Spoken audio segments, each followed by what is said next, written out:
ನಮಸ್ತೆ ವೀಕ್ಷಕರೇ, Kumar news one Kannada ಚಾನಲ್ಗೆ ಮತ್ತೆ ನಿಮ್ಮೆಲ್ಲರಿಗೂ ಸ್ವಾಗತ. ಅಮೇರಿಕ ಎಲೆಕ್ಷನ್ಗೂ ಕನ್ನಡಿಗರ ಮತ ಸೆಳೆಯೋಕೆ ಕಮಲಾ ರಣತಂತ್ರ. ಅಮೇರಿಕ ಎಲೆಕ್ಷನ್ಗೂ DKಶಿಗೂ ಯಾಕೆ ಬೇಕು? ಕಮಲಾ ಹ್ಯಾರಿಸ್ ಆಹ್ವಾನ ಕೊಟ್ಟಿದ್ದೇಕೆ? ಅಸಲಿ ಕಾರಣವನ್ನು ನಾವು ನಿಮ್ಮ ಮುಂದೆ ಹೇಳ್ತಾ ಹೋಗ್ತಿದ್ದೀವಿ. ವಿಶ್ವದ ಮೋಸ್ಟ್ ಪವರ್ಫುಲ್ ಲೇಡಿಯನ್ನು ಮೀಟ್ ಮಾಡೋಕ್ಕೆ CM DK ಶಿವಕುಮಾರ್ ಅವರು ಅಮೇರಿಕ ದೇಶಕ್ಕೆ ಹಾರಿದ್ದಾರೆ.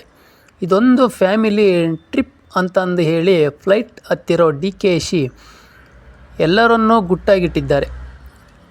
ಆದರೆ DK ಶಿವಕುಮಾರ್ ಅವರಿಗೆ ಅಮೇರಿಕ ಅಧ್ಯಕ್ಷೀಯ ಚುನಾವಣೆಯ ಡೆಮಾಕ್ರಟಿಕ್ ಪಕ್ಷದ ಅಭ್ಯರ್ಥಿಯಾಗಿರುವ ಈ ಕಮಲಾ ಹ್ಯಾರಿಸ್ ಅವರು ಕರೆ ಮಾಡಿ ಬನ್ನಿ ಅಂತಂದು ಕರೆದಿರೋ ಕಾರಣಕ್ಕೆ DK ವಿಮಾನ ಏರಿದ್ದಾರೆ ಅಂತಂದು ಒಂದು ಮಾಹಿತಿ ಸಿಗ್ತಾ ಇದೆ. ಹಾಗಾದರೆ ಅಮೇರಿಕ ಅಧ್ಯಕ್ಷ ಚುನಾವಣೆಯ ಅಭ್ಯರ್ಥಿ ಕಮಲಾ ಹ್ಯಾರಿಸ್ ಅವರ ಪರವಾಗಿ CM DK ಶಿವಕುಮಾರ್ ಅವರನ್ನೇಕೆ ಅಲ್ಲಿಗೆ ಕರೆಸಿಕೊಳ್ಳಬೇಕು? ಚುನಾವಣೆ ನಡೀತಿರೋದು ಅಮೇರಿಕಾದಲ್ಲಿ. DKಶಿಗೆ ಅಲ್ಲೇನು ಕೆಲಸ? ಅವರಿಂದೇನು ಲಾಭ ಅಂತೀರಾ? ಇಲ್ಲಿದೆ ಉತ್ತರ ವೀಕ್ಷಕರೇ. ಅಮೇರಿಕಾದಲ್ಲಿ ಭಾರತೀಯರ ಜನಸಂಖ್ಯೆ ದೊಡ್ಡ ಸಂಖ್ಯೆಯಲ್ಲಿದೆ.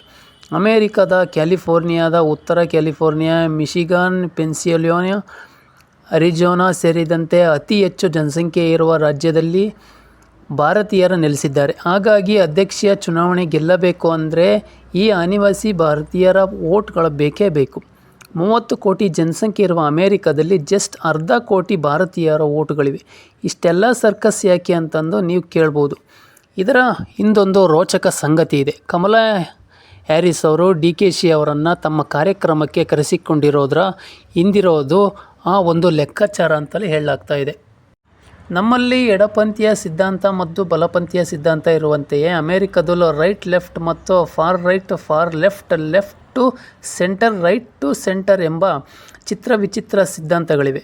ಮೇಲಾಗಿ ಅಮೇರಿಕದಲ್ಲಿರುವ ಎರಡೂ ಪಕ್ಷಗಳಾದ ರಿಪಬ್ಲಿಕನ್ ಮತ್ತು ಡೆಮಾಕ್ರಟಿಕ್ ಪಕ್ಷಗಳು ಈ ಸಿದ್ಧಾಂತಗಳ ಆಧಾರದ ಮೇಲೆಯೇ ವಿಂಗಡಣೆಯಾಗಿವೆ. ನಮ್ಮಲ್ಲಿ ಒಂದೊಂದು ಪಕ್ಷಕ್ಕೆ ಒಂದೊಂದು ಜಾತಿಯ ಮತಗಳು ಕಾಯಂ ಇದ್ದ ಹಾಗೆಯೇ ಅಲ್ಲಿ ಒಂದೊಂದು ಪಕ್ಷಕ್ಕೆ ಒಂದೊಂದು ರೀತಿಯ ಸಿದ್ಧಾಂತದ ಮತ ಬ್ಯಾಂಕ್ ಫಿಕ್ಸ್ ಆಗಿದೆ.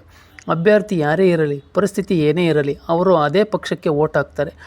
ಈ ಮತ ಬ್ಯಾಂಕ್ ವಿಚಾರದಲ್ಲಿ ಅಮೇರಿಕವನ್ನು 50-50 ಆಧಾರದಲ್ಲಿ ಇಬ್ಬಾಗ ಮಾಡಿಬಿಡಬಹುದು. ಆ ಪಕ್ಷದ ಪರ ಇದ್ದವರು ಈ ಪಕ್ಷದ ಕಡೆ ಬರೋಲ್ಲ, ಇಲ್ಲಿದ್ದವರು ಎಂದೆಂದಿಗೂ ಆ ಕಡೆ ಹೋಗಲ್ಲ. ಇದು ಪೀಳಿಗೆಯಿಂದ ಪೀಳಿಗೆಗೆ ಮುಂದುವರಿಯುತ್ತಲೇ ಬಂದಿದೆ. ಹಾಗಾಗಿ ಎರಡೂ ಪಕ್ಷಗಳಿಗೂ ಫಿಕ್ಸೆಡ್ ವೋಟ್ ಬ್ಯಾಂಕ್ ಇದೆ.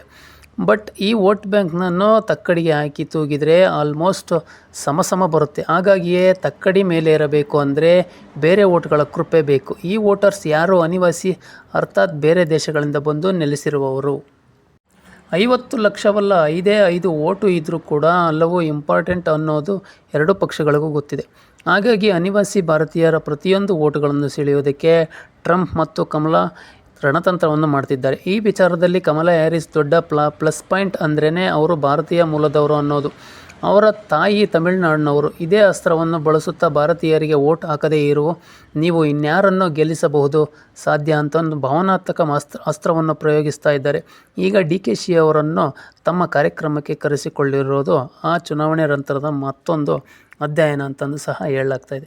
ಅಮೇರಿಕ ಅನಿವಾಸಿ ಭಾರತೀಯರ ಕನ್ನಡಿಗರು ದೊಡ್ಡ ಸಂಖ್ಯೆಯಲ್ಲಿದ್ದರೆ ಕರ್ನಾಟಕದ ಪಾಪ್ಯುಲರ್ ನಾಯಕ ತಮ್ಮ ಸಪೋರ್ಟ್ಗೆ ನಿಂತರೆ ಈ ವೋಟ್ಗಳು ಬರೋಕ್ಕೆ ಪಕ್ಕ ಅನ್ನೋ ಪ್ಲ್ಯಾನ್ ಕೂಡ ಕಮಲಾ ಹ್ಯಾರಿಸ್ನದ್ದು. ಹಾಗಾಗಿ ಕರ್ನಾಟಕದ ಪಾಪ್ಯುಲರ್ ರಾಜಕಾರಣಿ ಯಾರು ಅಂತ ಗೊತ್ತಾದರೆ ಅದು DK ಶಿವಕುಮಾರ್ ಅವರಿಗೆ ಕಮಲಾ ಹ್ಯಾರಿಸ್ ಅವರನ್ನು ಕರೆಸಿಕೊಂಡಿದ್ದಾರೆ ಎಂಬ ಮಾಹಿತಿಯೂ ಸಹ ಇದೆ.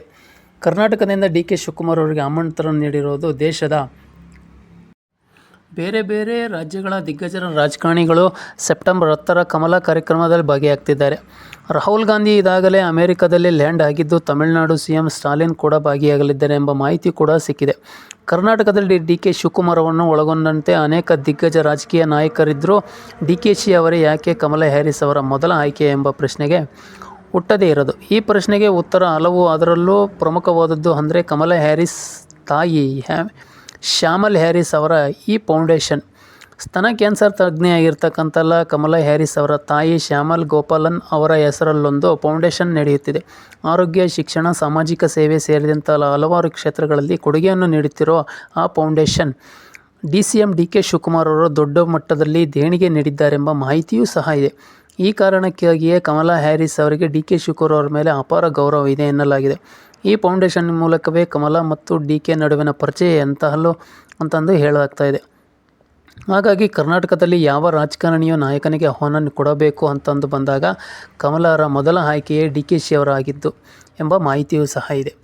ಈ ಎಲ್ಲ ಬೆಳವಣಿಗೆಗಳ ನಡುವೆ ದೇಶದಲ್ಲೊಂದು ರಾಜಕೀಯ ಚರ್ಚೆಯೂ ಶುರುವಾಗಿದೆ. ಅದೇನೆಂದರೆ ಕಾಂಗ್ರೆಸ್ ಪಕ್ಷ INDIA ಮೈತ್ರಿಕೂಟದ ನಾಯಕರು ಕಮಲಾ ಹ್ಯಾರಿಸ್ಗೆ ಬೆಂಬಲ ನೀಡುವ ನಿರ್ಧಾರ ಮಾಡಿದ್ದಾರೆ ಅನ್ನೋದು. ಯಾಕಂದರೆ ಸೆಪ್ಟೆಂಬರ್ 10ರಂದು ಅಮೆರಿಕ ಉತ್ತರ ಕ್ಯಾಲಿಫೋರ್ನಿಯಾದಲ್ಲಿ ನಡೆಯುತ್ತಿರುವ ಕಮಲಾ ಹ್ಯಾರಿಸ್ರ ಚುನಾವಣಾ ಪ್ರಚಾರ ಕ್ರಮಕ್ಕೆ ಭಾಗಿಯಾಗುತ್ತಿರುವ ಭಾರತೀಯರು ಬಹುತೇಕರು ಇಂಡಿಯಾ ಮೈತ್ರಿಕೂಟದ ನಾಯಕರು ಎಂಬ ಮಾಹಿತಿಯೂ ಇದೆ. ಹಾಗಾಗಿ BJP ಟ್ರಂಪ್ಗೆ ಸಪೋರ್ಟ್ ಮಾಡುತ್ತಾ ಅಥವಾ ತಟಸ್ಥವಾಗಿ ಉಳಿಯುತ್ತಾ